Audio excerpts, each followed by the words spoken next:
Big TV భక్తి సమాచారం WhatsApp ఛానల్లో జాయిన్ అవ్వండి. అన్ని విశేషాలు ఎప్పటికప్పుడు తెలుసుకోండి.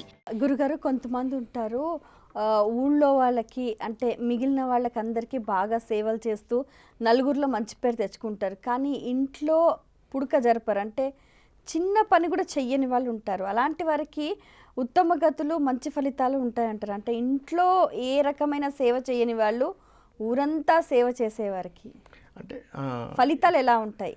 ఇవి కొన్ని గ్రహస్థితుల్లో రాహు గురించి శని గ్రహం గురించి మనం మాట్లాడుకున్నప్పుడు ఆ భగవత్ స్వరూపం గురించి కొన్ని తత్వాలు కలిగి ఉంటారు తల్లి.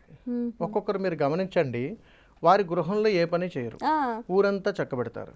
ఎందుకై ఉంటుంది అని అంటే వీరు ఒక అద్భుతమైనటువంటి కారణ జన్మ. ఎందుకనంటే భగవంతుడు ఆ కుటుంబానికి శ్రేయస్కి వాళ్ళు ఇచ్చేశారు. కానీ ఇతను చక్కబెట్టాల్సినటువంటి ధర్మ కార్యక్రమాలు ఉన్నాయి. అలాగని ఇతరితర కార్యక్రమాల్లోకి వెళ్ళరు సుమా.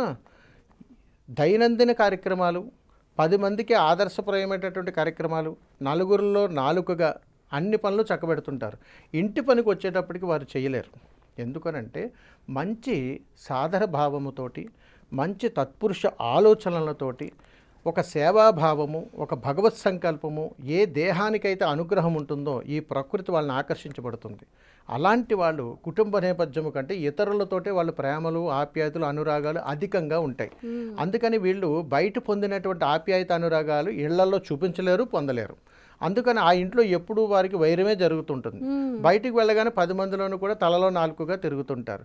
అందుకని తల్లి, ఎవరికైతే పెట్టే గుణముందో, ఎవరికైతే సేవ చేసేటువంటి భావాలు ఉన్నాయో, ఎవరికైతే హాని తలపట్టనేటువంటి ఆలోచనలు కలిగి ఉన్నాయో వాళ్ళు 10 మంది సేవా కార్యక్రమాల్లో ఎవరు అడగకపోయినా కానీ అందులోకి వెళ్ళిపోతారు.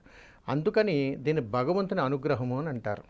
కాబట్టి వాళ్ళకి ఎప్పుడు కూడా సంపూర్ణమైనటువంటి ఆయుష్, అనుగ్రహము, ఆ వారికి పుట్టినటువంటి బిడ్డలు ఎప్పుడు యోగక్షేమాలతో బ్రతుకుతారు తల్లి. For more videos like this, subscribe Big TV channel.